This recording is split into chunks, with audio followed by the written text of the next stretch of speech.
listening to the Intrepid radio program with Scotty Roberts.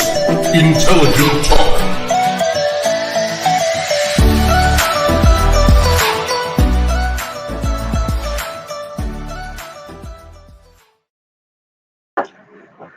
Well, good evening, folks. It's that time again. Let's give her a crack here. Oh, hey, I got my my beautiful in honor of my daughters, my mermaid bottle opener. Welcome to the Intrepid radio program. And I'm Scotty Roberts, your host, and you're listening to me live on my YouTube channel. That's youtube.com/Mr. Scotty Roberts. For all of those of you who might be watching this in some other form on some other network or some other website where it might be stored and archived. So that's where you find this show, at least when we're doing live down here in the Makeshift Studio in Louisiana. We are away from our home studio for now just about 3 months. Today is the 23rd. I left home on the 29th of January. And so I've been down here for 3 months, save for a week home. You can also watch this show on my home network. That is the Odyssey Radio Network. That's DYSY1.com. Go on over, see all the goodness that's Odyssey Radio. And right now, while we're in this kind of makeshifty format, and we still haven't worked out being able to broadcast this live over there, they are playing some of the 500 different archived shows that we have over on Odyssey Radio as repeats. So you can go over, consider it like an off season. And you guys joining me here on the YouTube channel, you are getting the privilege of seeing a live broadcast as opposed to the new season, if you will. And so the new season will come up as soon as we go live again on Odyssey Radio. Field Guy said, we kidnapped Scotty. How you doing, Field Guy? It's raining over there. It's been raining here all day, off and on. We were told by the weather forecast it would be storming all day, starting at 11 this morning. Thunderstorms. And then they moved that to 3 o'clock, and we got sprinkles off and on, and it rains every time I walk outside, and when I'm inside, it doesn't rain. So it's off and on today. I want to welcome everybody to the program. Hey, Dustin Brill, good to see you, brother. My good friend, yes, that's a fat tire, Dustin Brill. There it is, fat tire. New Belgium Brewing. Hey, and by the way, everybody, cheers. Oh, that's tasty. And if you don't have one, I feel very sad for you. That's like my wife today, Rainey, sending me pictures of her eating ice cream. She finished up some massages, and she was going to go out and have a couple of drinks with Kendra, her work partner, and Kendra couldn't do it, and so Rainey said, screw it, I'm just going to go get some ice cream instead of sitting in the bar at the hotel. So she taunted me with that. I'm taunting you with a fat tire. And so I don't know what else I was going to say about the radio stations other than come over, check out the network, and you'll find it's kind of enjoyable over there. They have all my shows scheduled throughout the day, so you can see them throughout the day. And so that's a lot of fun. Matt Finn, welcome. Master Finn, good to see you. Field Guy said hello to Steph Cuervo Queen. Good to see you. Steph says, oh, I'm here. I think I made it. I'm kind of the same way. Oh, I'm here.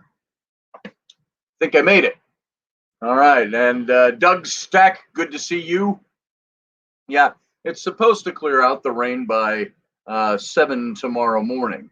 So we'll see what happens. Let's see. This was my story, Grace and Peace from Washington State. Is that your name? That must be your title. This is my story, Grace and Peace. Oh, this is my story is your name. Welcome to the show. I don't know if you've been here before under another name, but welcome. This is my story to the program tonight, to the chat room. And who else we got in here? I know I saw a couple of other people that are already in the chat room. Alan Stiles, good to see you. Howdy to you as well.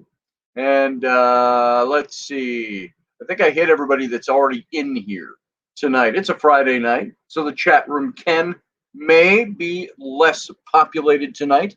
It may be more populated. So Hopefully, by the way, if you notice, we are in a little different format here in the Makeshift Studio. We're actually broadcasting via internet from the computer. We've been using my phone lately because that's the only internet that was working very well. Well, the internet has been on here on my computer all day. I think they've implemented some repairs. So hopefully we have no glitchiness tonight and things will go smoothly. This is the first show I'm doing on the live internet here as opposed to my phone in at least a couple of weeks. So thanks for being here again. Steve Clark, good to see you. You helped your mom get a new van today. Outstanding. I hope it's a good van. Kevin Miller, good to see you. Kevin Miller here to keep me in line. So good to see you, brother. We were talking a little bit about hermeneutics. I put up a post. Do any of you guys know what hermeneutics is? It's kind of the study of, it's the knowledge base, and the name we've given to the knowledge base of studying ancient texts, and especially biblical texts. So it's a hermeneutical procedure. I had hermeneutics when I was in seminary, and it was studying the ancient texts. And I put up a post today by Dr. Michael S. Heiser, Heiser. If you haven't seen him, you can go to his website. It is Bible. I can't remember the name off the top of my head. It's over on my Facebook page. Go look it up. He's a guy that I've quoted extensively in my books, especially when he was talking about Zecharia Sitchin and the way Zecharia Sitchin erroneously misinterpreted ancient Mesopotamian texts when he was writing his books on, I was going to say Nirvana, not Nirvana, the Anunnaki and all of that. And so he's very interesting to listen to. It's very scholarly stuff, but he really brings it down to you. And he's very quiet, and he talks very like a teacher. And you'll enjoy his stuff if you like that kind of thing. And so Kevin Miller showed up in that post and said, yeah, I try to keep Scotty in line. And that's where that came from. Hermeneutics, you need a new donut. Yeah, pretty much. You need a new donut seat. Yeah, maybe so, if you have hermeneutics.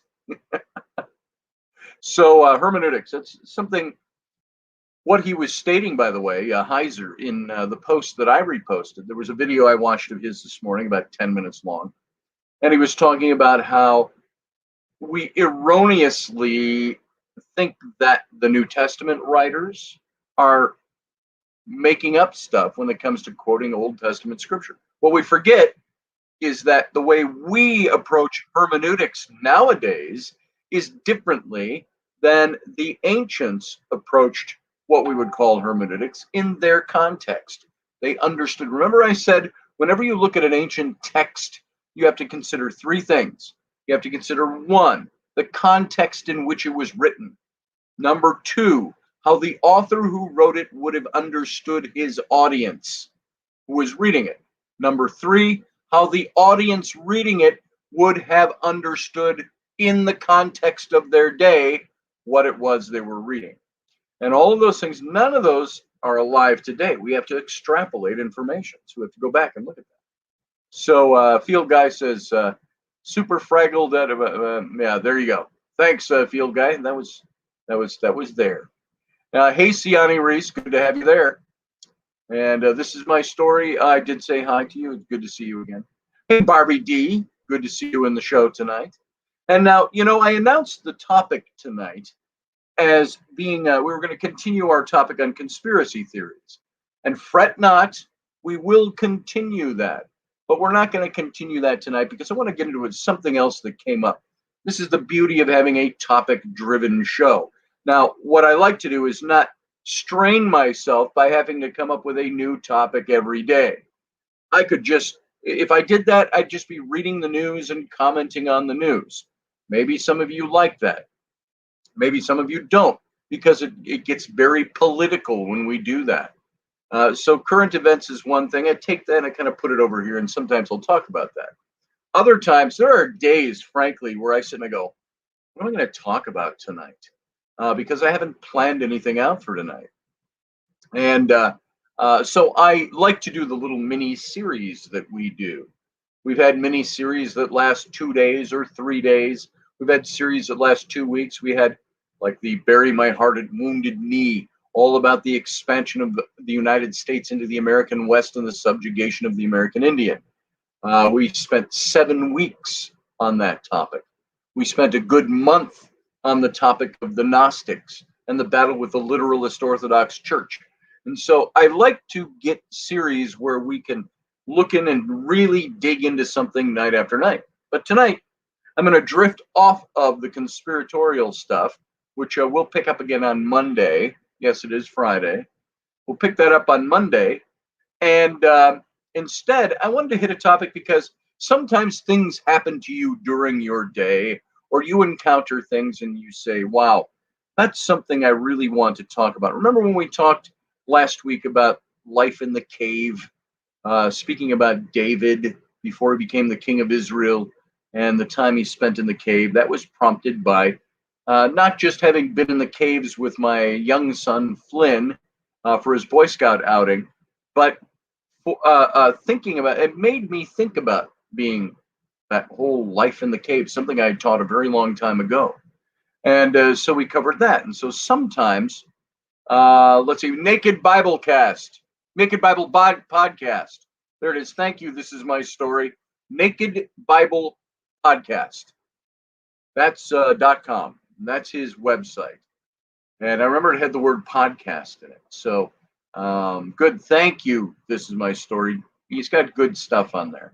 So today, I had a little conversation with my lovely wife, Rainey, who you all know I adore and I love her, but sometimes she pisses the hell out of me. Sometimes I want to jump in, not because I'm pissed, but then there are other times where I feel strongly the need to defend my wife.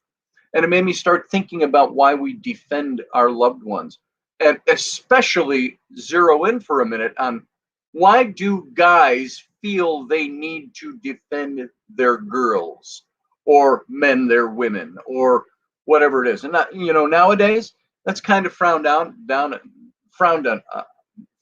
upon.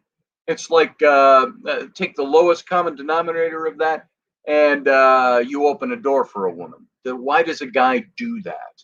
Why does a gentleman do that? What does it mean to be a gentleman? We can all have our rough edges, and we can talk dirty and nasty sometimes, and we can get down and dirty about a lot of different things, but men are to be gentlemen, and we're to treat women well, especially our women. And by our, I don't mean property. I mean our woman. Just like I am my wife's man, she is my woman. And so let's get all the political bullshit out of the argument about men and women and our roles with each other and how we treat each other. And let's get down to the actual talking about why guys do what they do. And I think that this is a good thing that we should talk about. I want to see what you guys had to say about it too.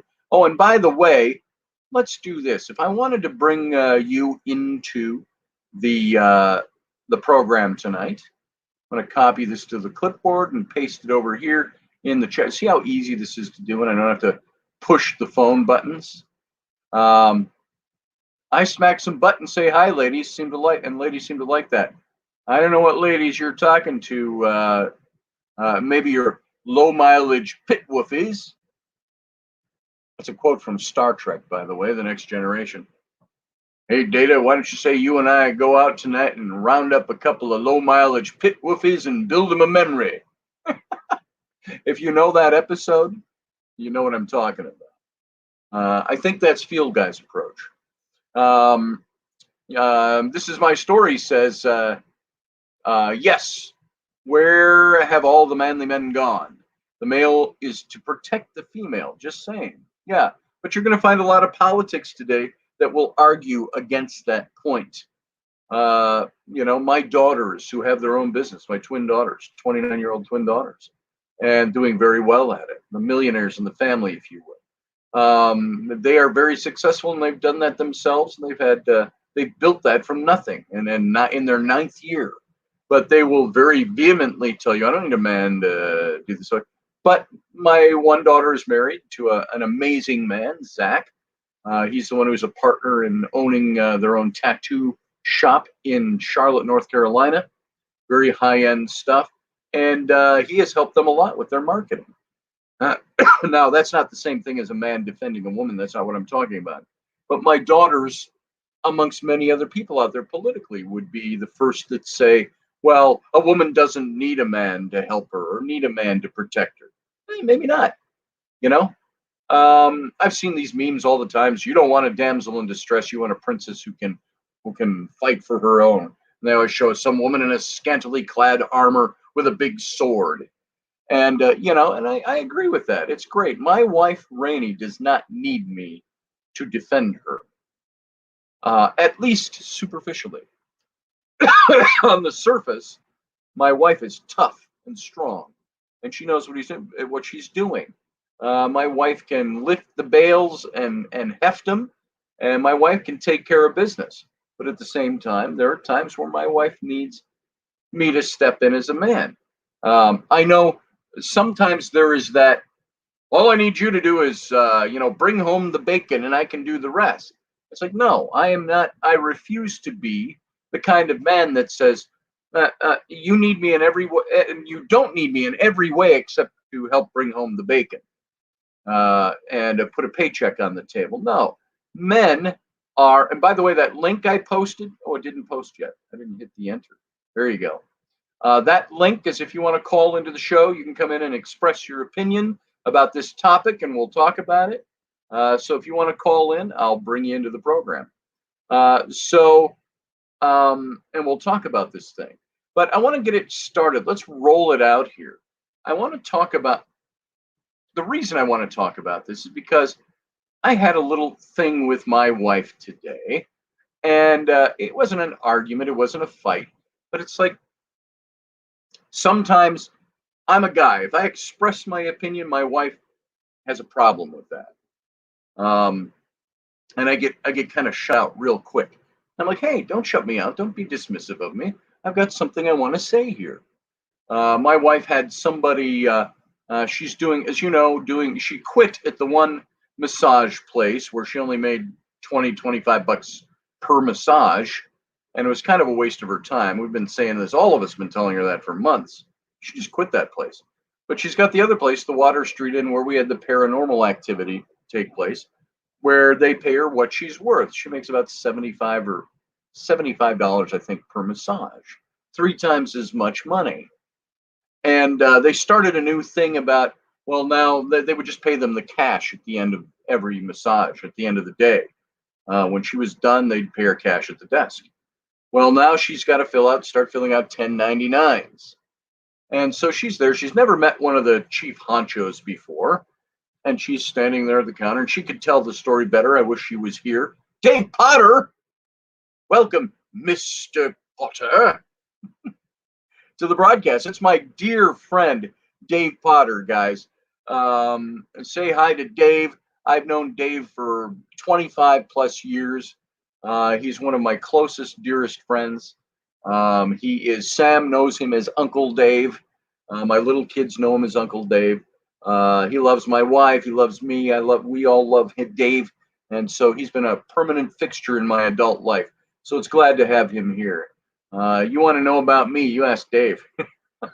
Don't ask my wife. My wife's biased. So anyway, today my wife was going up to the desk to get her check. They started a procedure of paying them by check at the end of every week.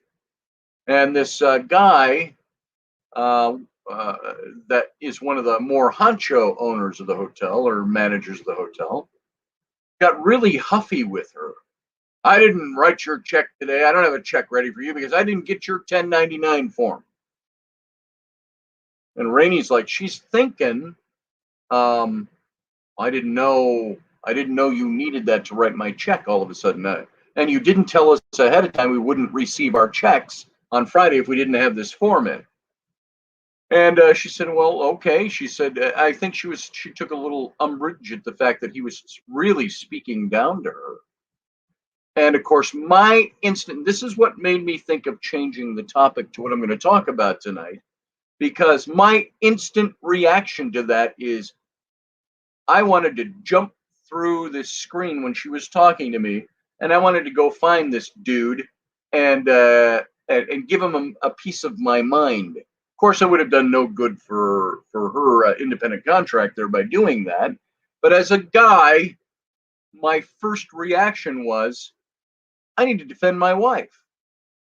I asked her, I said, did you ask? I said, my initial reaction, Rainey, would have been, why are you talking to me in that tone of voice? First of all, only, a little more. I've done that in the past. I'd say, well, first of all, let me ask you, somebody who's yelling at me, I go, why are you yelling at me? I had a dispute with somebody. This is a long time ago. Dave, if you remember, Dave remembers this is from way back. This is 19 years ago, 18 years ago. I painted murals on the entryway of a pizzeria, friend of my mom's. And the guy asked what I wanted when I was all done, and I told him. And he jumped up out of his chair, and there's customers in the restaurant. We're sitting at a table, and his chair falls over, and he yells at me, "What?" And he starts yelling at me for my price. And it was no secret. I had told him the price ahead of time. And he starts yelling at me, and all the customers are looking. And I looked up at him and I said, first thing I want to ask you is, why are you yelling at me?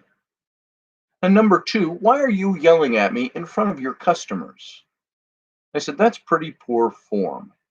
If you want to yell at me, let's go take it private. If you want to talk common sense, let's talk common sense. So I've always been that way. And so my initial reaction when Rainey told me about this guy was, I said, did you ask him why he was yelling at you? I said, just confront him.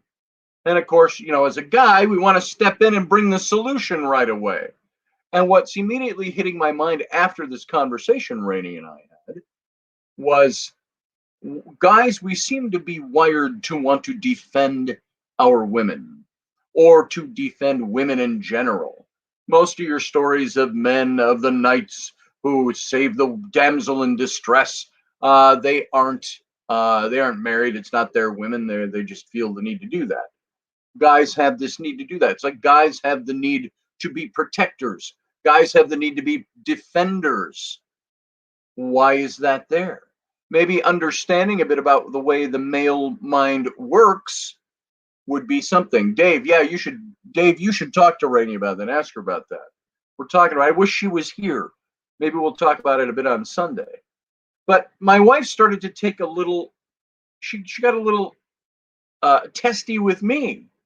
And I wasn't saying, I'm like, Rainey, I'm not telling you what to do. I'm just telling you, man, if I'd have been there, I'd have given him a piece of my mind. And, but of course, you got to think about, well, then he's not going to hire me and use me anymore. Well, why can somebody in that position, here's my question for all you guys. Why can somebody who is in a position over you, why do they feel they can down talk to you? And that's okay. But if you confront them and say, I don't need to be talked down to, you can have a conversation with me, but don't talk down to me. I don't appreciate that. Why do we not say that? Because we're afraid that that person in power is going to pull the rug out from under us. And I say, I'd rather have the rug pulled out from under me than have somebody talk to me that way or treat me that way. I feel like I got a hair or something on my lip, and it's not going away. Sorry about that, folks. If you're watching the camera, I'm picking at my lip. Dustin Brill says, Scotty, I think I have to disagree a little bit. I think we're more wired to be defensive and confrontational in general. You might be right. And maybe that's at the key. Maybe that's at the core, Dustin, is that we are wired to be defensive and confrontational. I tell you what, though, no offense to you, Dustin, but if somebody insulted you, you and I aren't married. We don't have a cottage by the shore together. We haven't even met each other well, yeah, we have. We did 11 years ago, Lake George. But I would defend you. I'd feel the need to defend you. Is it to be confrontational? No. But if you do that to my wife, you do that to my children, you do that to my loved ones, you're going to see the fight rise up in me. Is that a trait? Lake George, yeah, Corey Blake. Dustin and his lovely wife, Virginia, I met them at a paranormal event up at Old Fort William Old Fort William Henry in I think it's William Henry, isn't it? It's on Lake George in upstate New York. And so we met at that event, the Lake George event. So let's see. I'm looking at some of your comments. Elderberry says you have video, diapers, sniffer. Okay, I missed whatever that's about. Corey says I'm very direct as well. If someone says something I don't like, I let them know right away, or the next day. He says in parentheses. And that's the thing. I think there are so many times in my life as a younger man that I wouldn't open my mouth if it was for full of shit, as we used to say. Couldn't say shit if his mouth was full of it. That's the old saying. My mom used to use that. And I do remember, Dustin. I'm honored you remember. So I spent a great deal of my life not responding to people because I was afraid to, or I didn't have the balls to do it, or I was never a shy person, but I was never somebody who was imagine that I was never very outspoken, especially in defense of myself, mostly because I didn't know what to say when I'd be in those situations. I'd just get embarrassed and walk away. I grew out of that. I'm not confrontational for the sake of being confrontational, but I don't like people to get away with shit if they're going to treat me that way. It's like, look, I don't care if you're my boss. I don't care if you pay my bills. I don't care who you are in my life. If you talk down to me, I'm going to confront you on that because you are a person just like I'm a person. For some reason, oh, my son's calling me. I have to decline that. Sorry about that, guys. Here, let me just tell him very quickly. I'm on the radio, just so he knows. I'm just going to say live on radio. Boom. He just wants to check in on me and see if I have ordered Minecraft and downloaded it online yet. So he bugs me almost every day about that. I got to get Minecraft. So I don't like to. If somebody is my equal in life, maybe they're not an equal because they're a boss and I'm an underling. I'm an employee. I'm not an underling. If you're going to talk to me badly, I'm going to confront you on that. I don't give a flying rat's ass who you are. Don't you talk to me that way. I don't deserve to be talked down to. And I would tell even a boss, I'd tell you, I think you need to straighten up your act and get better at it. Now, I don't want to put my job in jeopardy with you, but I'm also not going to put up with that kind of talk. Now, I was trying to encourage Rainey to do that. I didn't want her to go back in and confront the guy. It was already over with. But I was surprised that she didn't. Dave says, when people talk down to me, I release the inner Dukian in me, or I unleash the pirate. Yeah, the pirate. There you go. The inner Duke, the inner pirate. Yeah, I do the same thing. Don't talk down to me. I don't deserve that. I don't care who you are. And so this is what impressed me very quickly about the story my wife was telling me. It was like, who is this putz that he is going to talk to you that way? And she did answer him and say, well, nobody told us we weren't going to get a check if we didn't fill out this form. We were supposed to have a meeting about the forms and get them filled out for you. But the guy didn't come back and say, well, here's the form. Why don't you just fill this out? It takes 2 minutes to fill out a 1099. I'd have said to him, well, why don't you just give me the form? I'll fill it out right now while you're writing my check. Because there was no announcement that they wouldn't receive their check if they didn't have a 1099 form to him. The 1099 is so easy. He could wait till the end of the year if he wanted to and get their 1099 and go, oh, all those payments we made to you, it's all 1099 stuff. So Dustin Brill says, I actually got a reputation as being an asshole with one company for putting a racist foreman in his place in front of everybody. That's good. So we have that ability as men to do that. So the big question is, why do we do that? Why do we defend our wives especially? And a gentleman will protect his girl, quote unquote. I know, such a bad politically incorrect word to use, his girl. So a man will defend his woman or protect his woman these 7 ways. And I want you to get an idea of this. When a man is confident within himself and understands his own self worth, he can be a source of strength. And on the flip side, a man that's lacking confidence can be very draining or even dangerous to everybody around it. Women are attracted to confident men because they want a protective man, not just an overprotective guy. They want a man who's going to be protective of them. So there was Rainey, and I went through that for a while. There was some criticism years ago that Rainey would draw in public on the internet, and sometimes I didn't defend her. I didn't stand up for her the way I should have. And she said, "How come you never defend me?" I'm like, "Well, let me remedy that." And it made me open my eyes to the fact I wasn't doing that very well. And I thought she wanted to stand on her own and be her own woman. And so I went and I defend my wife. Woe be unto you if you criticize my wife unduly. And if you have criticism of her, and I agree with you, I might tell you, you better take that up with my wife privately. So anyway, men are naturals when it comes to protecting the people they care about. And why are men naturally protective? A true gentleman protects his woman by deep moral standards within. And there's 7 ways a gentleman, I think, protects his woman. And by the way, when I say his woman, I know women I love. They're dear friends of mine who would bristle at any guy saying, "That's my woman." And they might retort, "Well, that's my man." Well, that's fine. We're each other.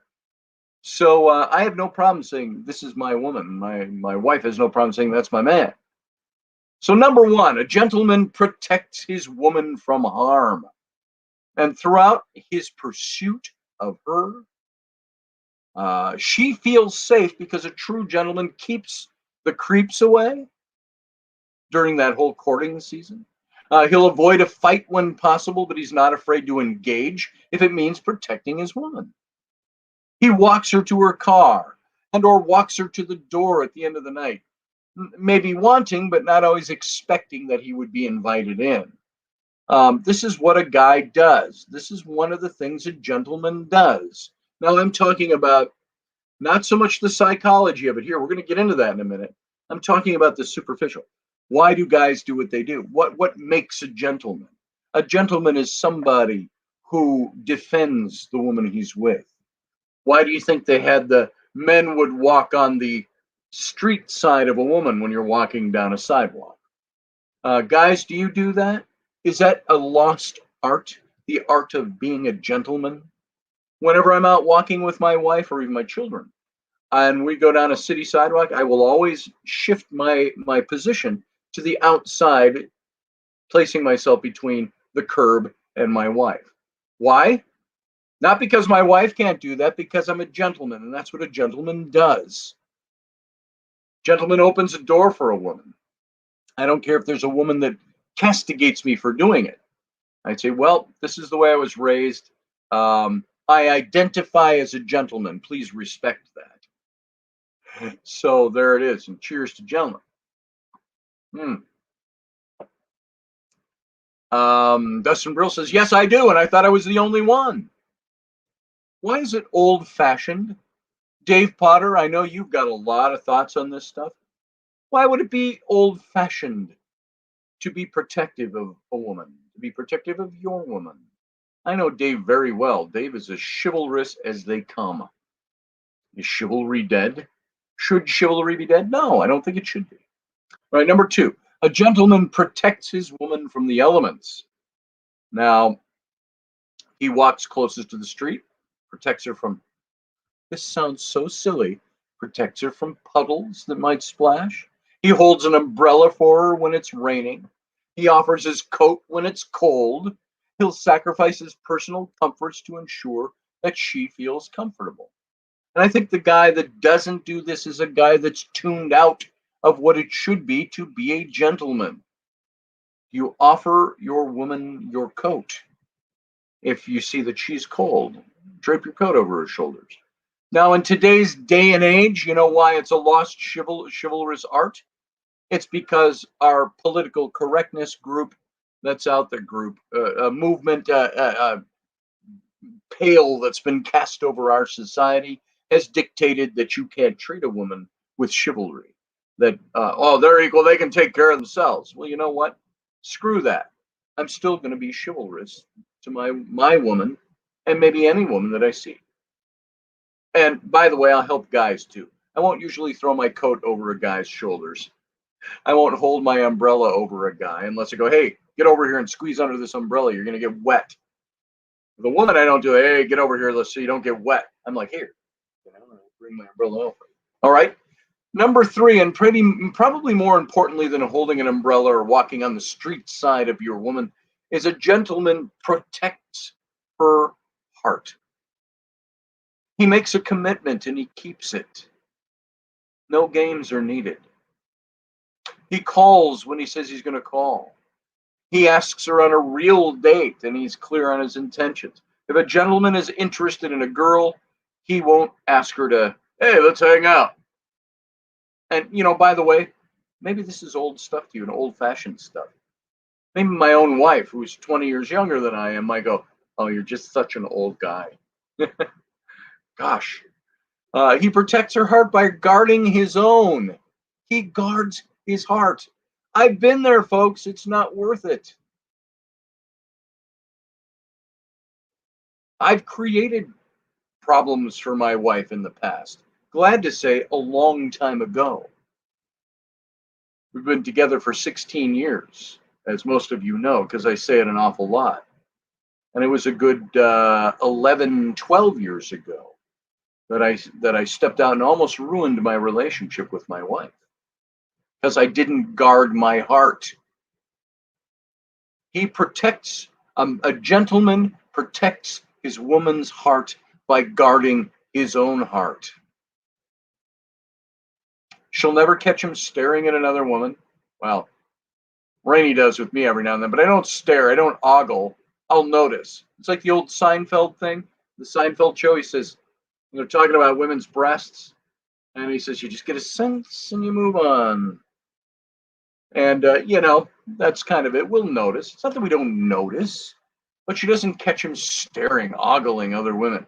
He won't cheat on her, and he keeps boundaries when he talks to other women. Now, there is a big thing right there. I've got a lot of women friends. I talk to them. Used to bother my wife early on. It would bother me that it bothered her because I wasn't thinking of protecting my heart and protecting hers. Now, it doesn't bother her so much because we've learned to really trust each other. We've grown into a deeper trust of each other, which has taken us 16 years to get here. It's grown. But a gentleman is somebody that's going to protect her heart by protecting his own heart. And this whole thing, it might seem superficial, he's talking to other women. You know, that can turn some women very internally anxious with you if you do that. Because they want to know that they are on the top of your list. They are the pinnacle. They are the ones on the pedestal. It's just the artist's eye saying, I'd paint that. Exactly, Dave Potter. I'd paint that. I've said that to Rainey before, Dave, in a different way. I've looked at it and I go, I'd sculpt that. I'd paint that. So, he protects her heart by protecting his own. Guard your hearts. Guys, if you're a married man or if you are with a woman and you have a partner, you know what? Guard your heart. I didn't have all the guards up around my heart. I didn't pay attention to that. I was very lackadaisical, very cavalier about my heart. And I justified it with many different things. But it took me a while to learn that lesson. Even though I knew in my head that was something I should be doing. So, guys, guarding your heart, what does that mean? You don't let things get out of hand. You don't let things go too far. You keep it in check. Pride is not going to keep a gentleman from apologizing when he makes a mistake, by the way. A true gentleman is one that apologizes anyway, even though he has not offended a lady intentionally. He's in a class all of his own because he knows the value of a woman's heart. When you value somebody is when you start seeing these things and they become a reality for you. So how do you guard your heart when your wife is sneaking around? Corey Blake says. That's not your heart you're guarding. If she's doing that, that's not you. You guard your heart. If your wife is sneaking around, if that's the kind of relationship you've got, might have to reconnoiter a bit and take a look at that relationship and see what's going on. So Corey Blake says there's just only so much abuse you can take before you react. And absolutely, Corey, I agree with you. Abuse is a different story. Abuse, adultery, addiction, all those things. Those are different stories. Matt says, thanks. This is my story. It actually brought me to these live shows. This is my story. He says, thank you for your kindness. Much appreciated. I'm not used to typing so much. I'm glad you're typing. I'm sorry I'm not looking at the chat room as much as I could. I'm trying to get the material. I'm trying to talk to you. So look at that. We're already 42 minutes into the show. It's very possible we may go overtime, so be prepared. And we can do that because we're going live. Leslie Holker says, hey, Scotty. Hey, Leslie. Welcome. Sorry I'm late. Bedtime stories and bedtime songs went extra long with Amelia tonight. And that's just okay. I'd like to be doing bedtime stories and songs to my kids tonight. But they're not here in the Makeshift Studio down here in Louisiana. They're back home in Wisconsin. So maybe Uncle Dave can swing by and read him a bedtime story or something sometime soon before I get back home.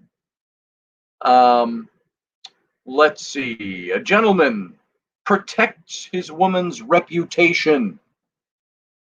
That's number 4 of these 7 things. When a girl is with a gentleman, a woman is with a gentleman, girl, I don't have any problem saying you can call me boy, you can call me guy, you can call me dude, but somehow there's a movement out there that says you can't call a woman a girl.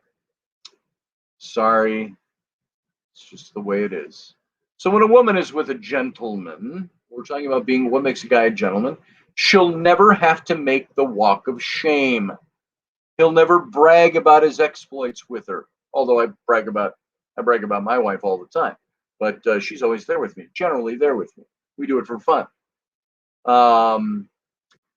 That's not the same thing I'm talking about. He stands up for the relationship. He isn't afraid to introduce her as his girlfriend or his wife. Do you know guys who are like that? They're afraid to introduce a woman as their girlfriend or as their wife. I've been guilty of those things in the past, believe it or not. Do you know why I learned to not do those things? Because I made the mistake of doing those things. So a gentleman protects her reputation. He protects who she is. Leslie says, Scotty, I showed Amelia my new mug, her Intrepid radio mug. And Amelia said, exceptional. That's fantastic. And Corey, you're right. It becomes mutual. Not even strangely enough, as you say. Maybe strangely enough because we don't realize it's going to happen, but it happens. It becomes mutual. Number 5, a gentleman protects his woman's feelings. He compliments her. He notices the small things that matter most to her. When she's had a bad day, a way too early morning, or she's hungry and angry, he knows when to keep his mouth shut. I'm still learning that one, I gotta admit. He prioritizes what's important to argue about and what to let go. I'm getting better at that. A gentleman is never passive aggressive. You don't get passive aggressive with your girlfriend or your wife. He knows when he's gone too far. See, there's the caveat. We know when we've gone too far, meaning we have the ability to go too far. And now I catch myself faster these days than I used to. I'm still learning. So a gentleman does these things. He protects his wife. He protects his girl, protects her reputation, protects her feelings, just like he protects her from mud splashing from the street when he's walking on the curbside of his woman. A gentleman protects his wife or his girlfriend sexually. There's sexual protection. Though sexual chemistry is high, a gentleman's intent should never be a one-night stand. Now, put a caveat on that. I've been there. I've been there many times in my life. The one-night stand thing. But a gentleman is somebody. I'm gonna change that up a bit. Sometimes everybody's looking for a one-night stand. We can talk about that as an individual topic some other time. But sometimes everybody's out looking for that, and we get them, and we get there. But I'm speaking specifically when you are with somebody, you're not out for the quickie. You're not out to taint her reputation sexually. When a woman is with a gentleman, she feels safe. And she knows she's not going to take advantage of her. He's not going to take advantage of her when or if she's feeling vulnerable. That was one thing I could never do. I could never find myself wanting to, excuse me, take sexual advantage of a woman who was in a vulnerable state, either emotionally or the substance. I knew some women that would drink, and when they got drunk, had too much to drink, they'd want to get naked. And I'm like, no. I'd rather have you sober. And so, not that I'm some paragon of virtue. I'm not. I've infracted in these areas many times, but it's a learning process that we go through. We were talking about porn the other night. Is porn good in a relationship? Is it bad in a relationship? What are the psychological ramifications of using porn? The idea was a gentleman is he doesn't use porn because he understands it can hurt the intimacy with his woman. It doesn't mean they don't experiment with it. It just means that's not a going thing. He's also open about his history with his woman. If he's been sexually active, he's not afraid to get tested. There's no fear. Rainey asked me that when we first started getting to know each other and we became active, quote unquote. She said, I'd really like you to get tested. And for me, that was different. I'd never had anybody ask me before. I said, sure, I'll get tested. And, so when it comes to sexual stuff, there's a whole nother set of rules there. Dustin Brill says, Scotty, I catch so much shit because I've never been to a strip club. I've been to a strip club. I can count on one hand the number of times I've been to a strip club. And 2 or 3 times, maybe 4 if I'm forgetting one. Yeah, I don't do that either. I don't, especially as a married man. It's not something I'm going to do. So unless if my wife wants to go to a strip club with me, that's a totally different story. At times my wife has said, yeah, we should go do that sometime. I haven't offered it because it's not my thing. Number one, it's not my thing to watch a naked woman 8 feet away from me that I can't touch. It's just not something that's in my playbook. It's not a thing I enjoy. So seeing a woman, a good-looking woman at a bar, walking down the street at a restaurant, in a store, you go, whoa. I don't mind that, but I don't go to watch women naked and put dollar bills on the floor in front of her so she'll wiggle in front of me. Leslie said, I'd love to go to a strip club just to say I did it. It's no big shakes, Leslie. Just choose a nice one. Some of them, I've walked into a strip, now like I haven't been into many. I've walked into strip clubs that smell like dead meat. And I've been to one I know that was very classy. And so, all depends on where you go. So Corey says, I just looked up strip clubs in Vermont, and there's one. It's called Planet Rock. There you go. So for all of us being intellectuals, says Doug Stack, we really get confused very easily. Isn't that the truth? If I want to see stretch marks again, I would get married again, says Steve. Yeah, I didn't see a lot of stretch marks at the strip clubs that I remember having gone to. But there you go. Definitely a nicer one. If it smells like a dojo, it's a no-no, says Corey Blake. I agree with you, Corey. Now, number 7, a gentleman protects his woman's spirituality. He respects what she does. He meditates with her. He prays with her. He does the things with her that she would like him to do. Now, I wouldn't do that on a first date. I can tell you that. This is as you get to know somebody. A gentleman understands words are powerful. Truth, peace, honor, respect, and virtue are weapons, and he uses them like a champion gladiator. Gentleman does more than protect his woman from harm. He protects her heart, her reputation, her feelings. He guards her sexually and spiritually. In short, he protects her mind, body, and soul. This is what a gentleman does. He protects his wife and he protects his woman. Guys, look at yourselves. I'm kind of speaking to you more than women. Do you do this with your wife? Now, I've also got up here, I've got 10 things men wish women knew about the way they think. And I've got up here 7 reasons why men can't resist a damsel in distress.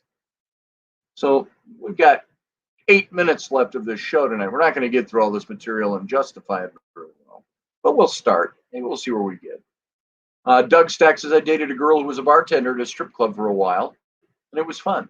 Yeah, I dated, and Dave Potter, my friend, I keep referring to him because he's in here, knew a woman I dated almost 20 years ago.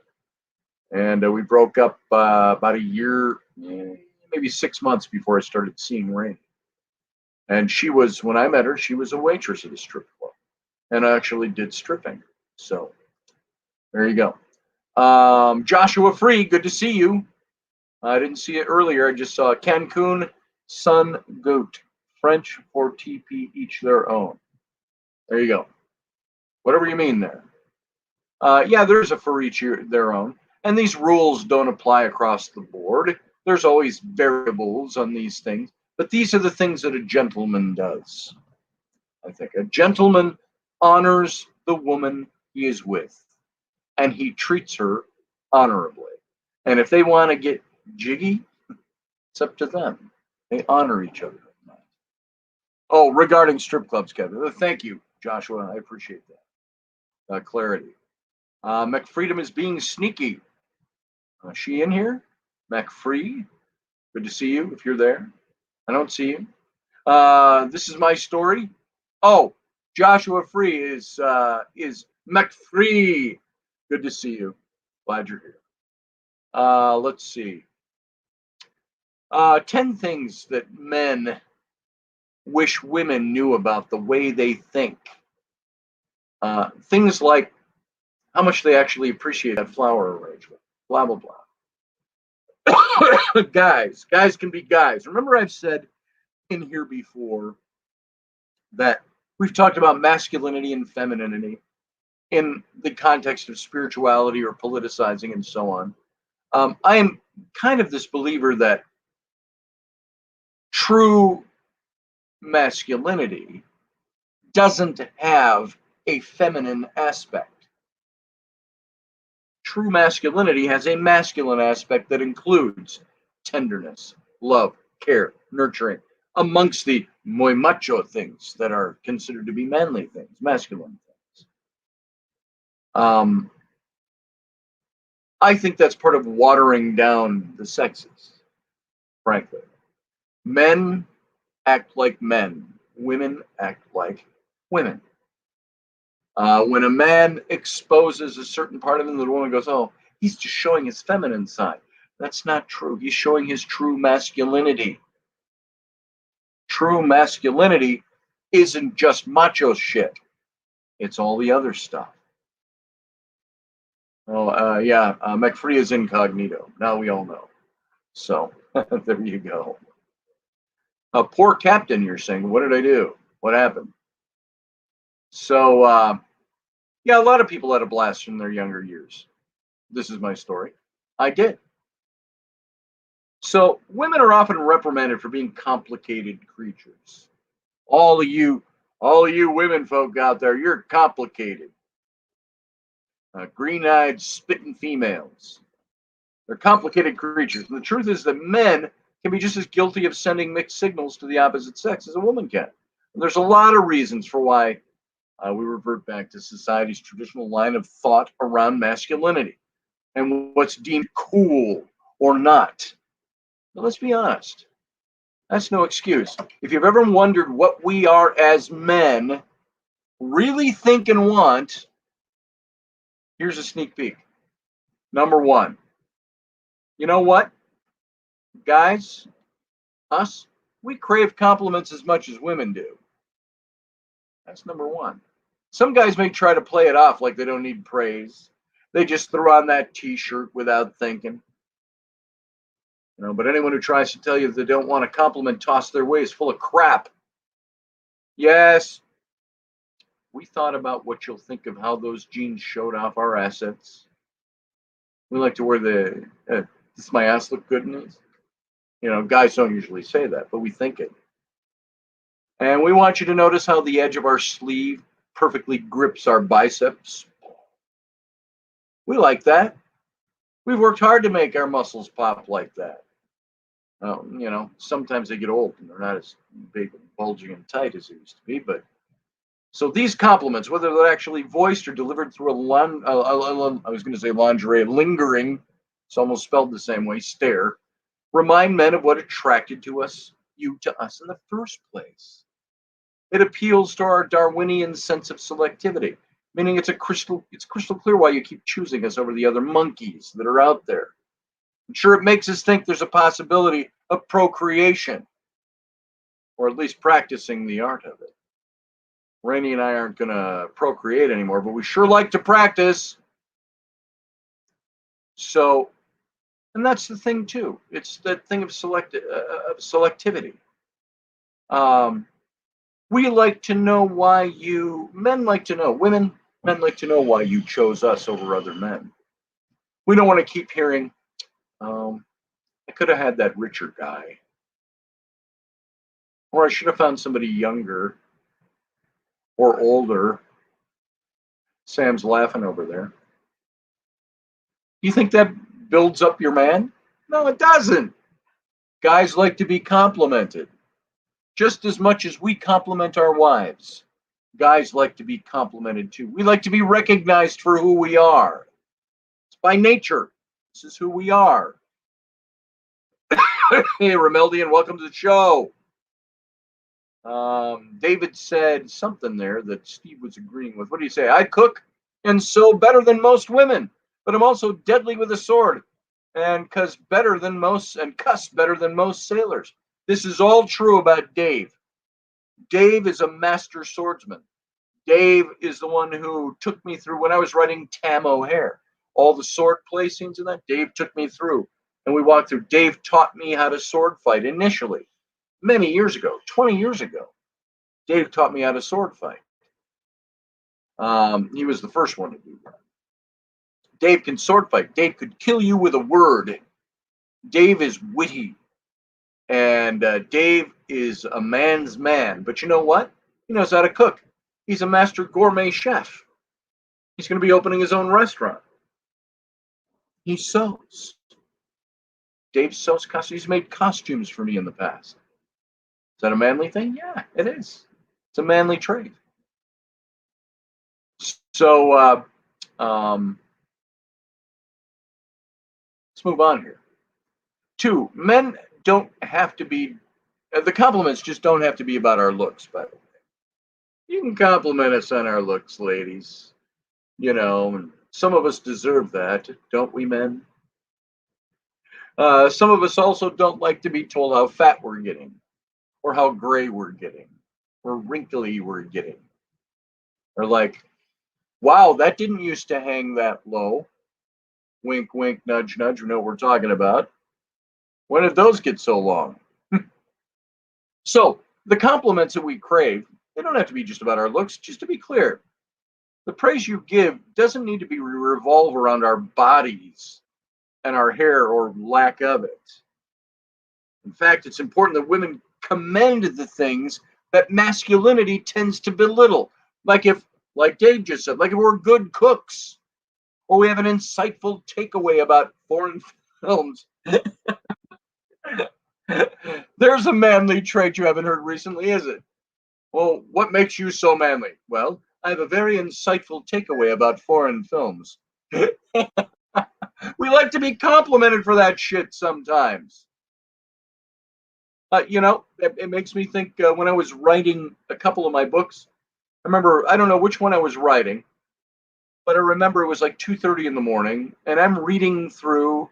You may have heard this story before somewhere along the way. I have a vague recollection of telling it, but I was reading through modern translations of ancient Mesopotamian cuneiform. We're talking back 4,800 years ago.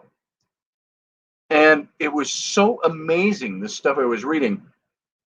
I'm laying in bed and I had a little lamp on. And I lean over on my elbow and I go, Rainey, are you awake? And she gives the typical answer, I am now. And I said, you got to hear this. I said, this is going to absolutely amaze you. You've got to hear this cuneiform text translated into modern idiom in English. And she sat up on her elbow. Those of you who know my wife know the look she was giving. It wasn't disgust, but it was one, okay, lay it on me. And I read her this cuneiform and I was done. I go, didn't that blow your mind? And what did my wife do? She complimented me. Oh, my mind is blown. She said, that's amazing stuff. And I wrote about her in the foreword to one of my books. I said, I want to thank my wife for putting up with me while I'm writing these books. And I said, she signed up for normal, but she got me instead. So how does my wife compliment me? She likes the way I can give insightful takeaways on foreign films or ancient cuneiform. We like to be congratulated for that or noticed for that. My wife likes the way I read cuneiform texts. I'll bet you don't all have that. So tell us when we're nailing the whole parenting thing. We like that. If we're being helpful, if we're being good partners, or that you think we're caring sons, tell us. These kinds of compliments aren't something we'll soon forget. And they only make us want to further prove that we're worth your kind words. So let me ask you, I'm just insert a question. When's the last time you complimented your partner? Think about that for a second while I take a drink of my fat tire. Let's see. I'm seeing lots of stuff in the chat room. Matt Finn said the wife had me hanging curtain rods and drapes. She did compliment me afterwards, but I think it was a trick to keep me doing this stuff. Yes. When we tell our wives, can I help you choose out those window treatments? That's a very fine window treatment you've got there, honey. She'll say, good. Where's the screw gun? I would like you to mount them. And so, we do that stuff. Beauty is only skin deep, says Steve Clark. It's only skin deep. Grace of beauty is clear to the bone. Isn't that the truth? Rocky sat on a bidet today, and he was anything but manly in the video. Yeah, that's very true. Yeah, we sometimes have our bouts with not being what society says is manly. And yes, Leslie, normal can be very boring. This is my story, says Dave Potter. Why, you're a dream. And let me just say about my friend Dave Potter in the chat room, he's so dreamy. And so, yeah, I got to think for Uncle Dave. I like when he cooks for us. Dave says, I was married. Life changed for us. I haven't found anyone to share my heart with since. And I know this about Dave. So he's not just whistling Dixie over there. Dustin Brill says, define compliment. I've said a few things inappropriate about her recently. Behind about her behind recently. Oh, my wife's behind? I'm okay. As long as my wife is okay with what gets said, I'm okay with it. Um, I don't like if I'm trying to make a point and somebody wants to talk about my wife's boobs or my wife's ass or whatever. And then I'm like, oh, yeah, save that. Save that for when the mood is right. The mood is there. But for the most part, I let people, guys, get away with talking about my wife's boobs, for instance, only because my wife jokes about them with me sometimes.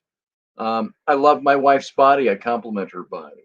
We have fun with it on the radio. It's a shtick, guys. It's a shtick. But it's truthful shtick. We use it for that reason because it's fun. It's dangerous talk, and my wife likes it. My wife likes to be complimented.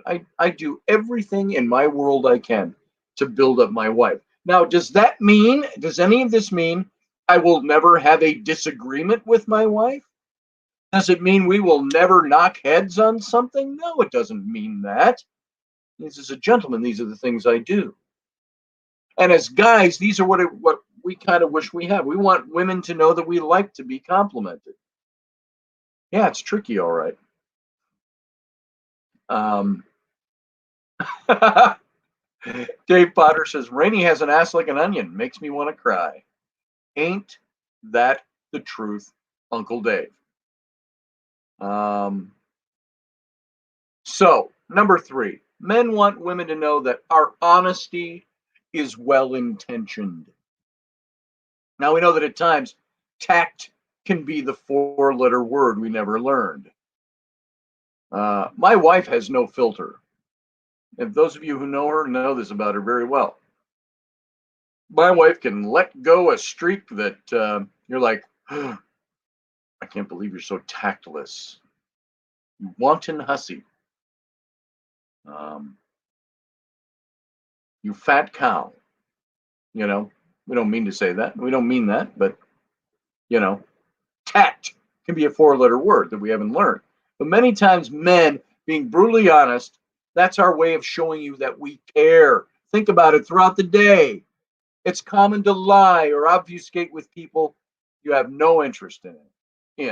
The art of bullshit is how we get through the day. But with you, women, our women, we want to forget all of that. We want to tell you why your mother bothers us. We do. We want to tell you why your mom bugs the shit out of us. Now you can stop fighting with your high maintenance friend or your boss, like today. I want to be brutally honest with my wife. Tell your boss to shove it up his ass. But, you know, she probably lose her she doesn't have a job there. She works as an independent contractor there. So you got to be tactful sometimes. But I can bullshit my way through the day. We have to. Sometimes with clients here, you got to bullshit a little bit. And I don't mean being dishonest and lying. I mean, you just got to bullshit. You got to put on the facade in the front.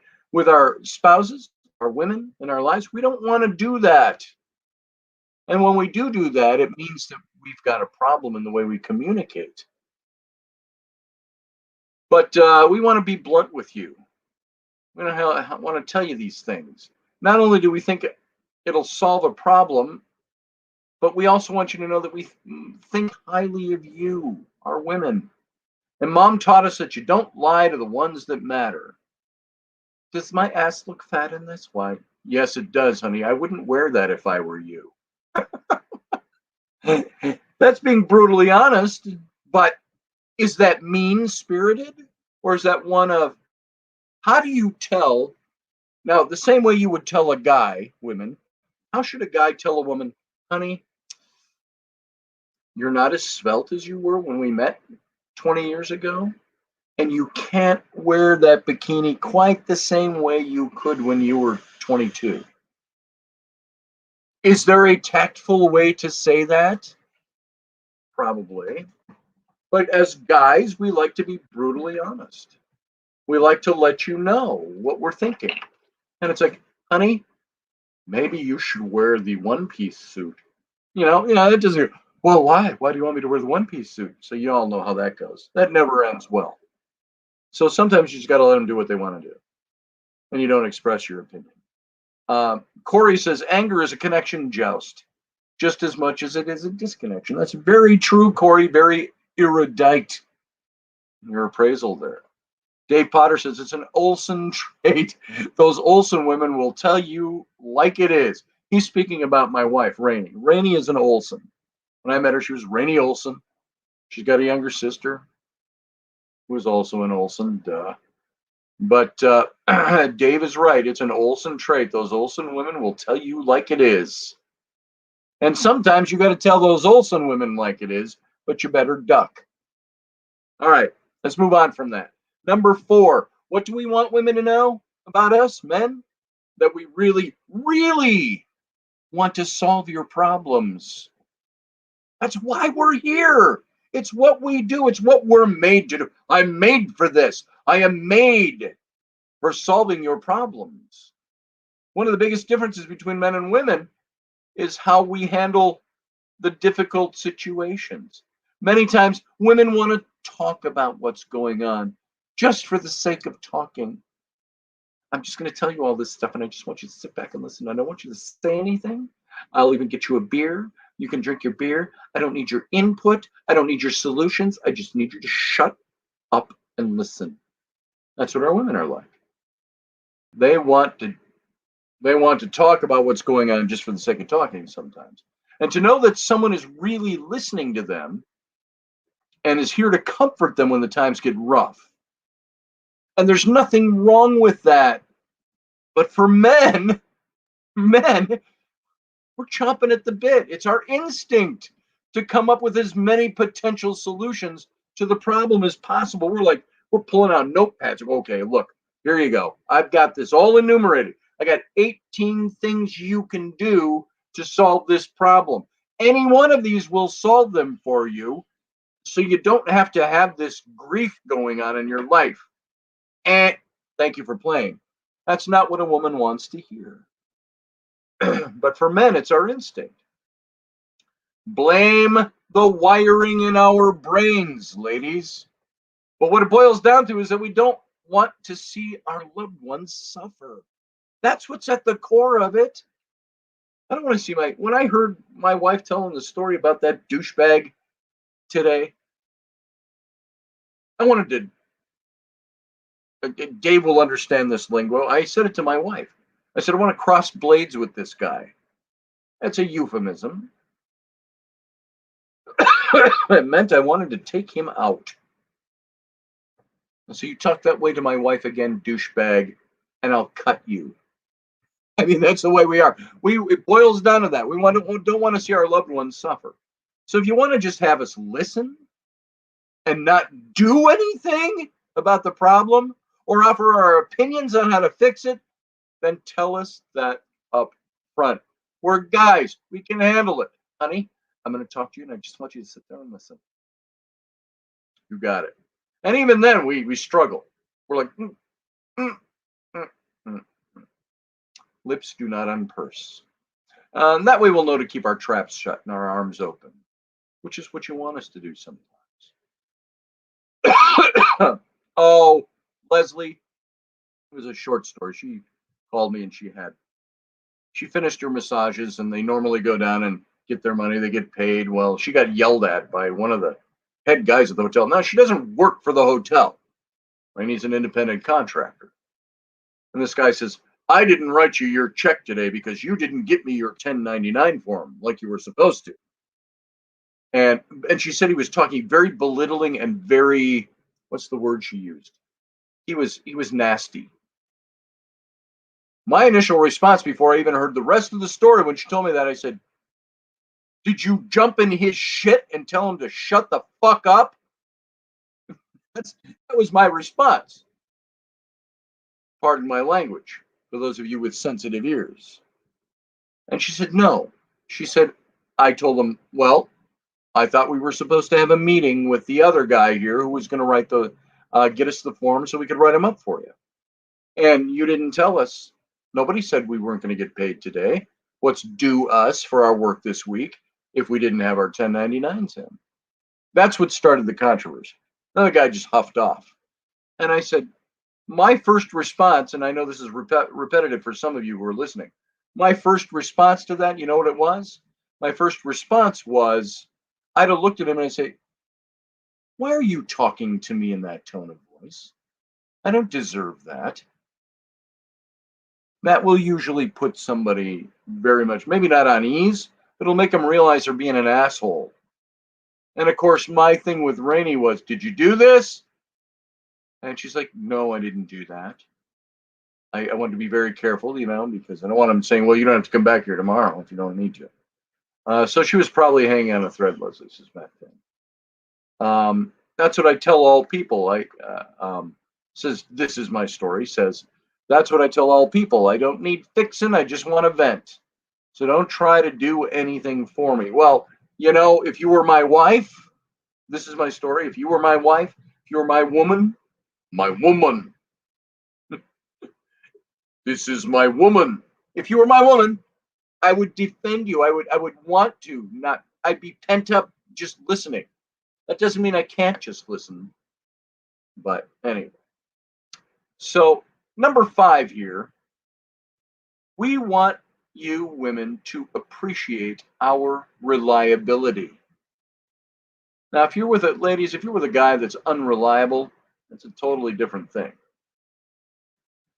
Perhaps his unreliability is something that might you foster that? May he just need you to appreciate his reliability? I don't know. Whatever your situation is. I want my wife to appreciate the things I do. I don't want to get just yelled at because of the things I don't do right. I want to be praised for the things I do right. My reliability factor. You know what? I'm down here in Louisiana. It hasn't gone the way I've wanted it to. I'm not rolling in the dough yet. There's some good stuff happening. That's good. It makes me encouraged. But at the same time, I want my wife to not get angry at me because I spent too much money last month. You realize how much money you spent down there? Yeah, I do. We're not doing much. I'm not spending my money on frivolous things, but, the money goes fast. It costs money to live. At the same time, it's going out the door. It was going out the door quicker than it was coming in.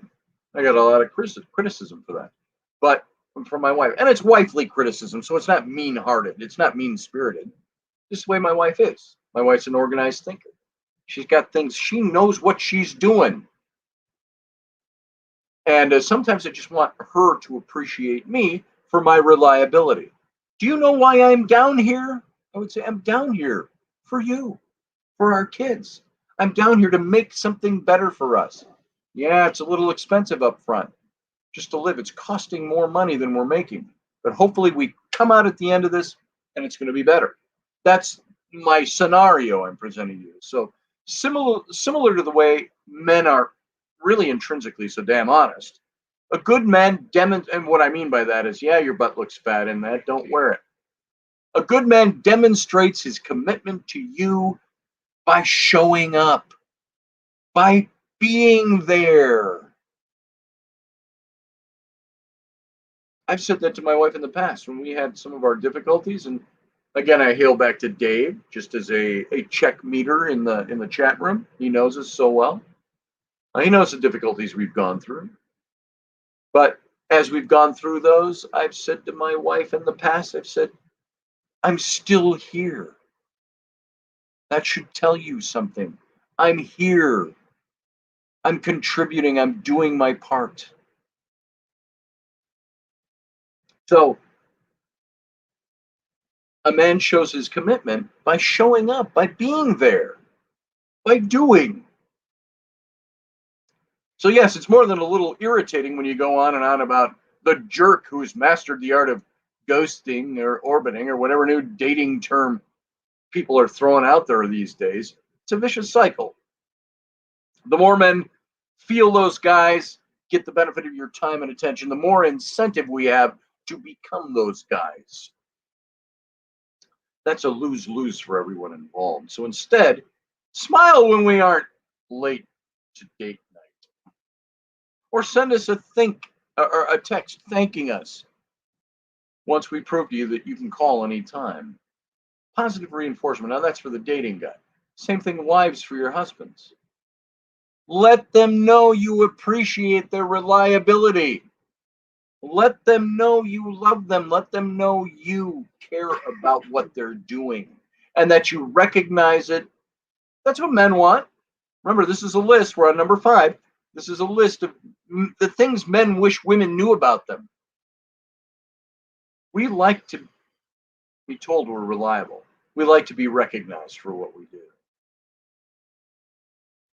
Then there's number 6, but we like our women to know we don't want to be attached at the hip. We acknowledge the importance of couple time, snuggle time. It's like, wives are always guilty of saying things like, I want snuggle time with you. I don't want sex time. If I wanted sex time, I'd have sex time. And just because a woman wants snuggle time doesn't mean a guy gets to start groping furtively. But that's what we do. That's our interpretation of snuggle time. Guys, snuggle time, I get to feel my wife's boobs. But we'd even go so far to say that in the best relationships, showing your man some form of love every day deepens and extends the partnership.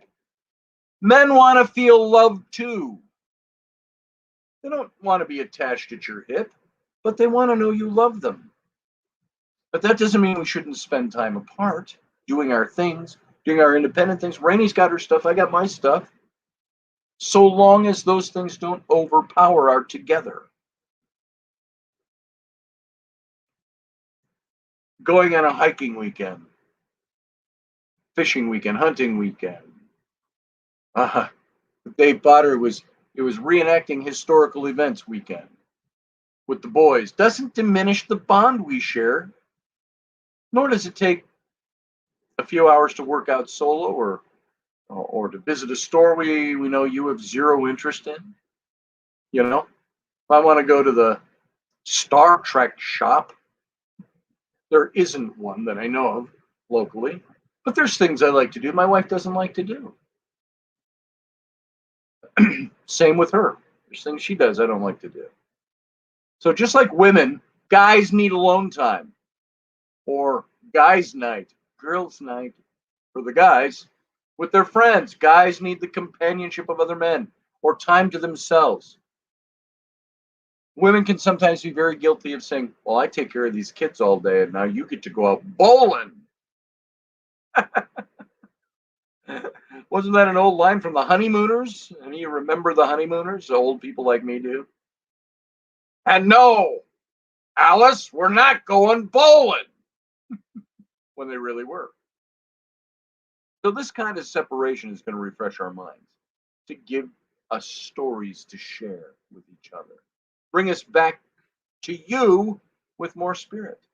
Lodge night, says Dave Potter, exactly. This is my story, says ditto, works both ways. Everyone needs their own eye time to go out and go for a meal or whatever. It's my thing is jumping, and it jumped into, I'd go crazy without my own time. She says, yeah, I agree. We all do. Let's see. What else we got in here? Who goes bowling? This is Doug Stack. What's the matter with bowling, Doug? You got something against bowling? Maybe Doug can come up and go bowling with us. Hey, Doug, come on over this weekend. We'll go bowling. Just remember to wear your bowling shirt.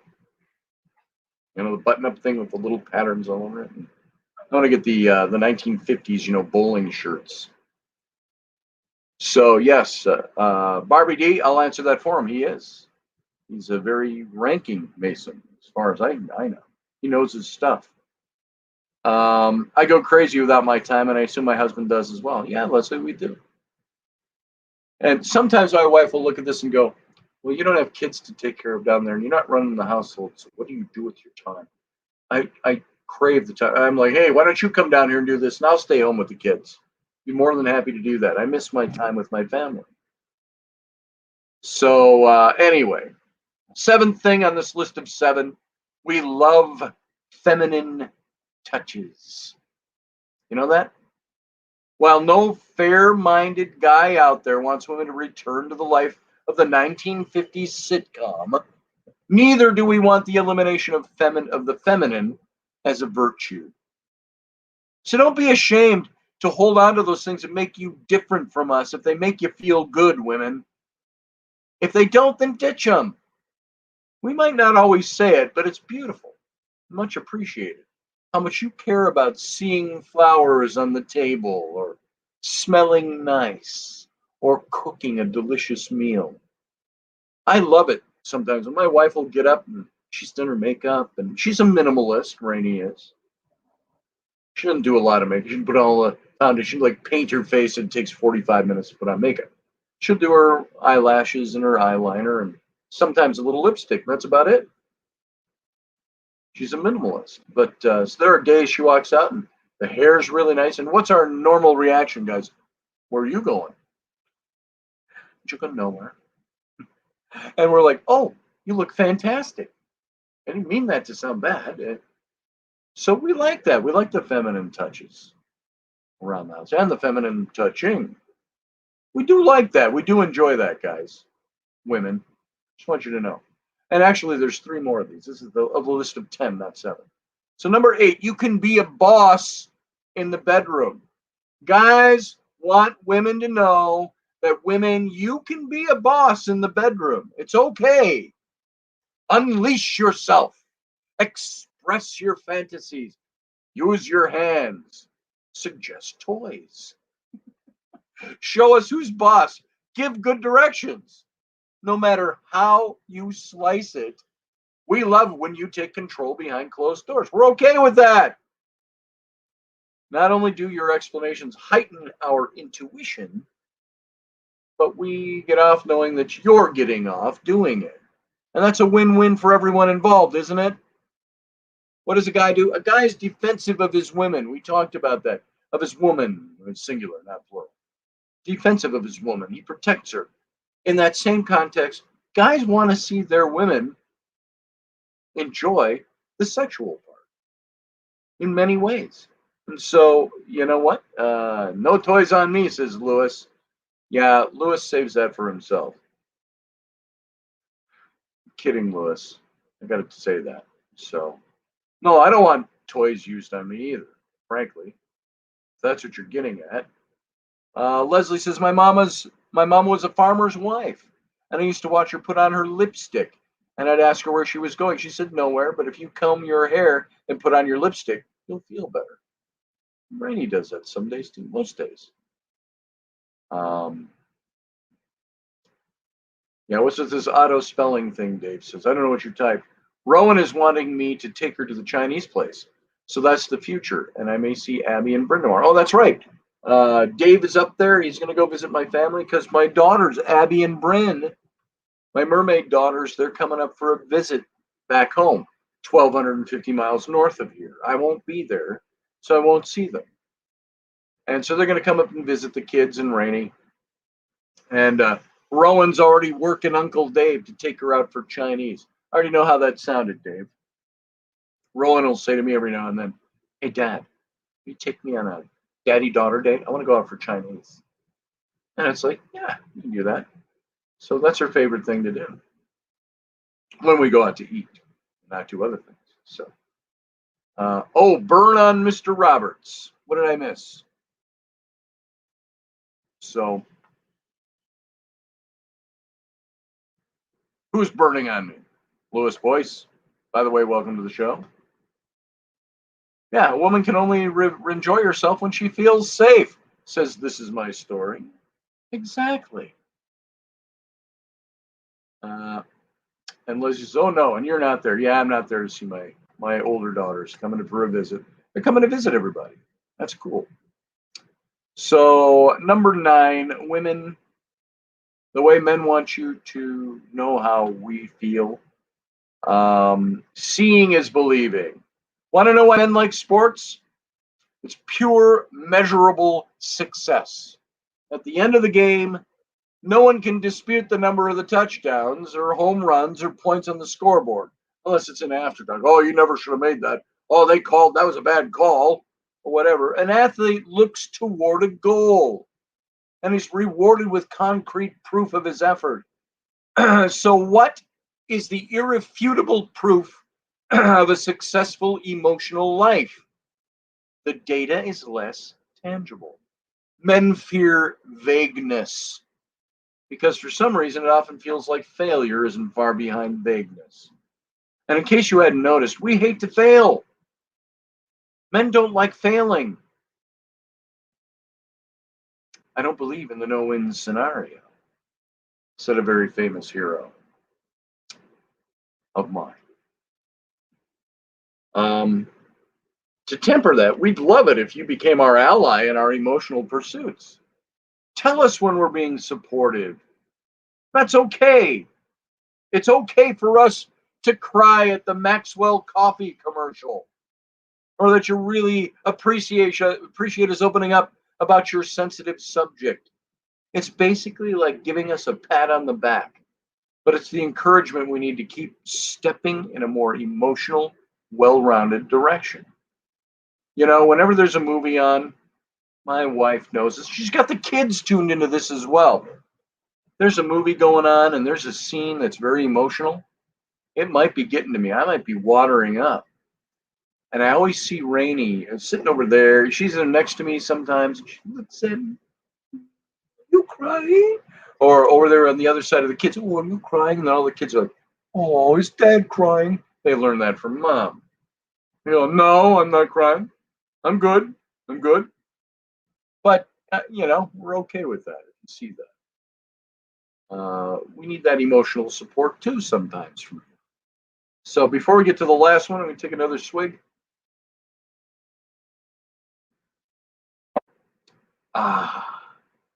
Beer. So number 10, that that men want women to know about them. Try not to pick out the one thing we did wrong. You catch that? Try to not to pick out the one thing we did wrong.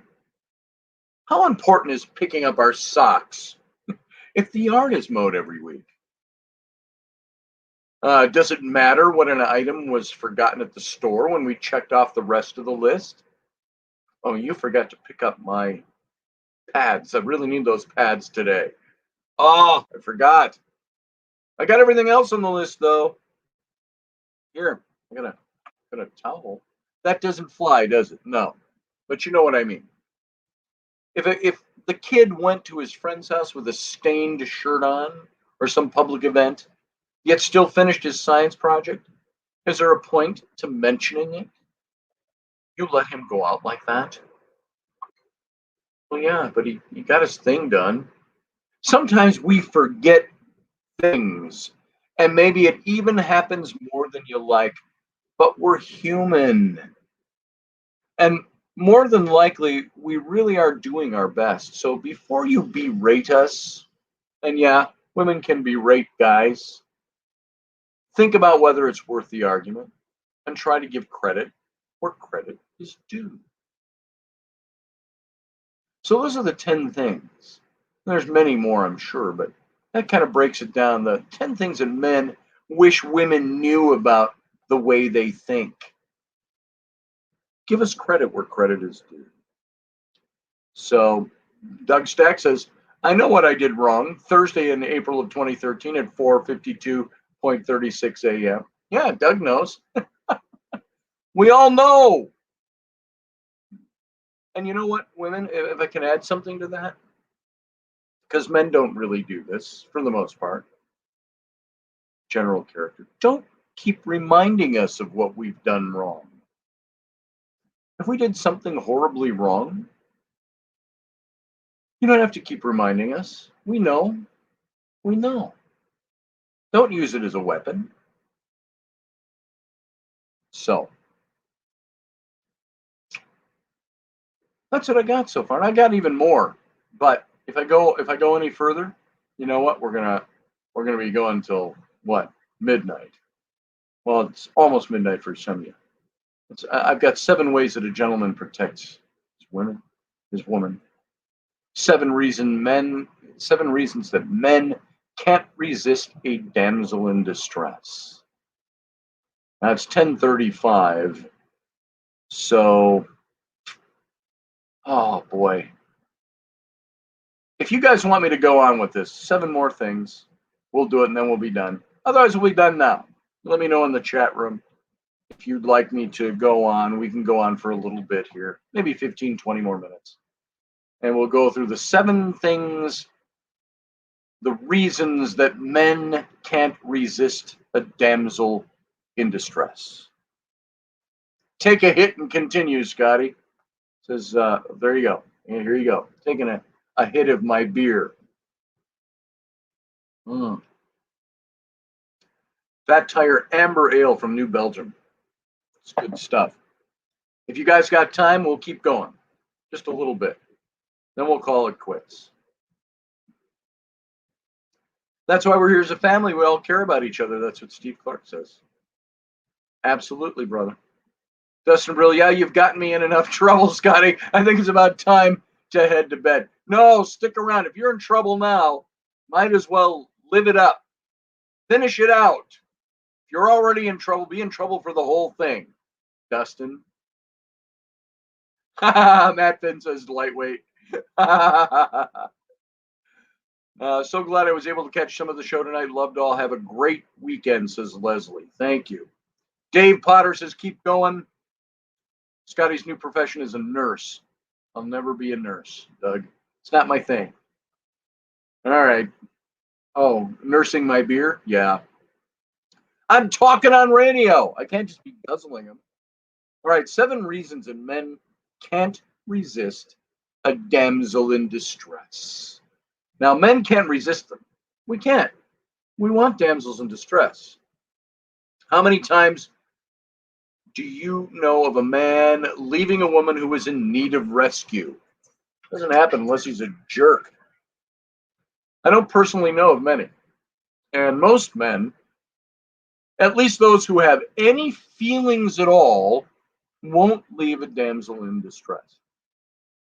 They'll rescue her as quickly as possible and do what they can to set her world back to right. And by the way, I pulled this from All Women's Talk website. So this is what women are putting up there. Number 1, men don't like to see women's tears. Now, doesn't mean we can't handle our wives crying or a tear over something. But if you don't already know this secret, take my word for it. A woman's tears can be a man's undoing. Oh, don't cry. Oh. Most men will do anything in their power to make those tears disappear. Now, I don't believe that women should ever use their tears as a ploy to play our men. They're eventually going to be able to discern your sincerity, and they'll be deeply hurt when they discover your hidden motives. You use tears to get me to do something? Well, I'm going bowling and drinking beer. But true, sincere tears can and will motivate a man to rescue a damsel in distress as soon as he possibly can. You know, sometimes I'll be arguing with my wife, Rainey, and it's heated, and she'll start making her point and she'll start breaking out in tears. You know what happens to me? I don't got any fight in me left after that. I got no fight left. I just want to put my arms around her. I just want to, damsel in distress. All right. Number 2, men want to be the hero. Men want to be heroes, and there's nothing wrong with this. It is this very drive that pushes men to lay down their lives in protection of others. And we should admire this about men. When a man encounters a damsel in distress, the drive to be her hero kicks in, and he goes to work to fix the wrong. This is especially true when it's the woman he loves. It's a very wise woman that realizes this about her man and appreciates this quality in him. They want to be your hero. Number 3, men naturally have the instinct to protect. It's a natural instinct in us.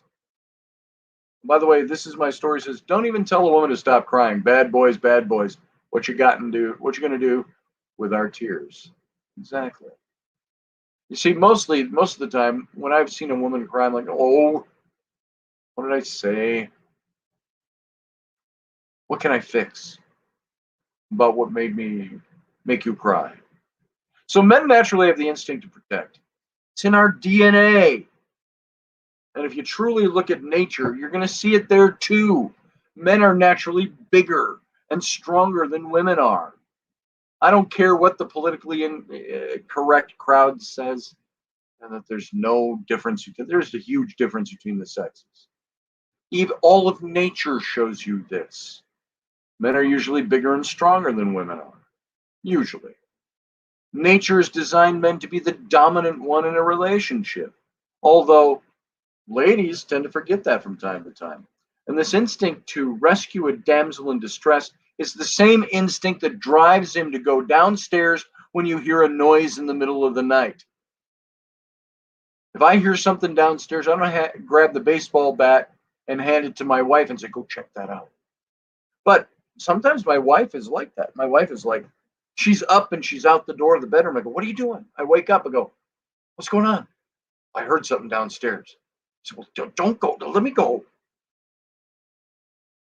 So it's in our DNA. It's the way we are wired, folks. Dave Potter says, I've spent most of my life white knighting. Dave, that's true about you. It's very true. You know what? Number 4, men are fixers. We like to fix things. When we see a problem, we can totally zone in and be overly focused until we find a solution. And this quality is also what makes men want to rescue a damsel in distress. They see the problem in her situation. They want to find the solution for it. It's a challenge that they want to tackle and overcome. It's the way we're made. We are beautifully and wonderfully made, women and men. Women, don't get in the habit of degrading your men for doing the things that come naturally to them. Should a man degrade a woman for the things that come naturally to her? No. This is a two-way street, guys. Number 5, men want admiration. We all think these are negatives in our society. They're not. We all want some admiration, women and men. Men want admiration. It's a proven fact that men want admiration and praise. We're going to go to great lengths to get that. Men can be motivated with admiration and praise on their job or in their personal relationships. Rescuing a damsel in distress practically guarantees that they'll receive the admiration that they are wired to get, to crave. Do you admire your husband? When your husband comes and rescues you when your car breaks down, you admire him for that? That's why do you think, you remember when I was talking to you a couple of months ago? I was here for like a week and a half, 2 weeks, and both our cars broke down back home. And here's Rainey stuck in the 20 below zero without a car working. And she's getting on the internet, looking up YouTube and finding videos to try to fix what's broken in the cars. You know what? I praised her in public for that. But do you know how bad I felt that I wasn't there to do that for her? It killed me. Number 6, men have a soft heart when we're rescuing damsels in distress. Admiration is not criticism. You're right, Dave. Lewis says men are fixers, but if we don't get appreciated, our fix drive can go nil. Yeah, that's very true. There's a way that women can shut their men down too, by the way. It's a different topic, but you can shut us down. So women, you got to know that Men like to rescue the damsels in distress because we have soft hearts. I'm going to tell you, ladies, all a secret. Men will never, ever respond well to your anger. They will respond well to your vulnerability. And a damsel in distress is very, very vulnerable. A woman that's in tears appeals to a man's soft heart. This is another reason they can't help rescuing a damsel in distress. When I told you that there is no feminine side to masculinity, masculinity in its purest form includes softness and tenderness. It includes that vulnerability to being broken down by a woman's tears. And the men that don't do this are men that are usually jaded for one reason or another.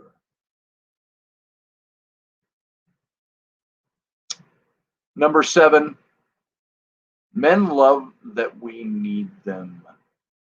We being women, sorry. Men love that women need us. Our women need us. If I felt that my wife didn't need me, I'd feel pretty empty. I'd probably look elsewhere. I mean, I'm talking very basic structure here. Very basic things. I'd want to root out the problem and try to find out what the problem is. But if I felt that my wife didn't need me, you know how that would make me feel? Doing the things I do. My wife needs me to be here right now. She needs me to be there as well. I can't do both. Trying to get us ahead.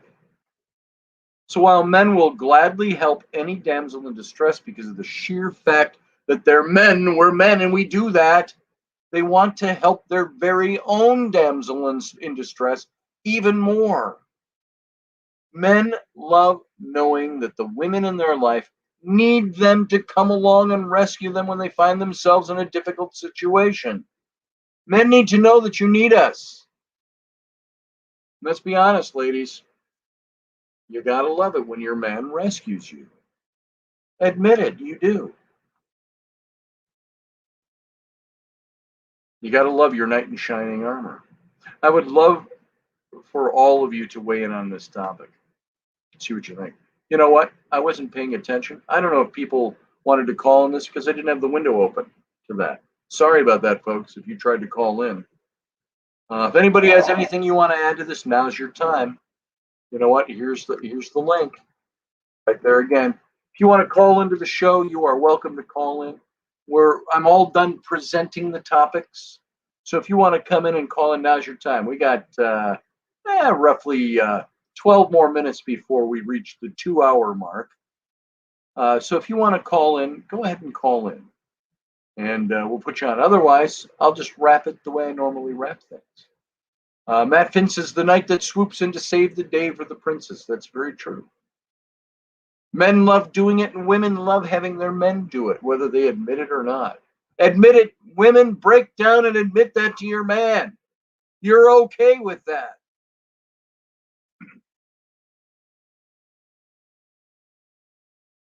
So, the White Knight is the hero that always rides in to save the day, says Dave Potter. That's true. Doesn't mean we don't have our faults. Doesn't mean we don't have things that you can nag us about. Doesn't mean that we don't deserve to be slapped down every now and then or things brought to our attention. What it does mean is that you recognize that this is who we are and this is what we're made of. And this is what we're all about and this is what we want to do. So, all right, folks, I haven't paid close attention, but I think that we encountered no technical glitches tonight with our internet, which is very cool. They must have fixed the internet here. Which is good. At least it was fixed today, that's for sure. Steve Clark says, my Jean was the only one that made me feel needed and wanted. That's fantastic. May all men who have women in our lives have their women make them feel needed and wanted.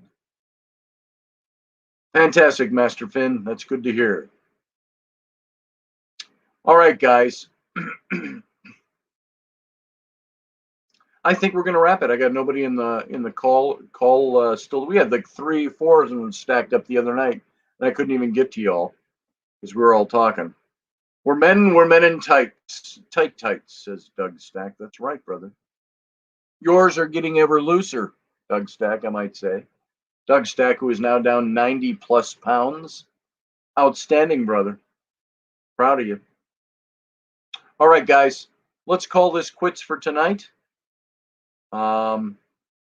Engineering is getting around on the house this evening after a shift of course. Thank you, Master Finn. Make it so. All right, folks. I want to thank you for being here. Tomorrow is Saturday. Guess what? We're not going to be here. Day off. I am going to do a show with Louis Boyce tomorrow night. That'll be fun. He'll put up an announcement on that. You can paste it in here if you want, Louis. Otherwise, look on your social media for that. Also, Sunday morning, if Rainy's not doing massages on Sunday, Sunday morning we'll be here with Rainy for It's Sunday. And we'll spend a couple of hours in here with you on Sunday morning.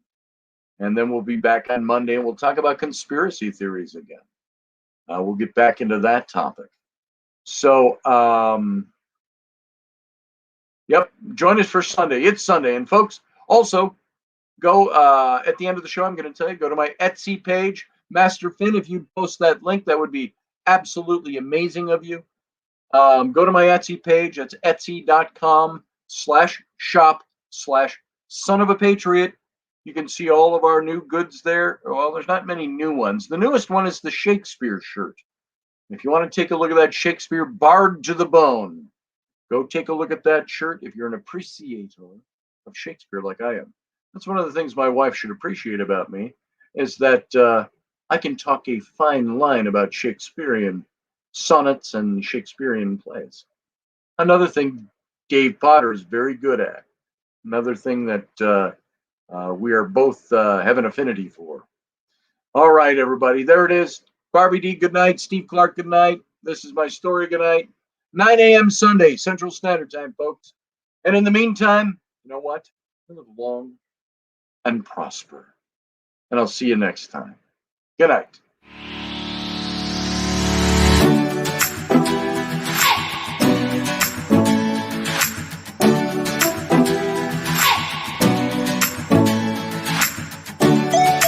You're listening to the Intrepid radio program with Scotty Roberts.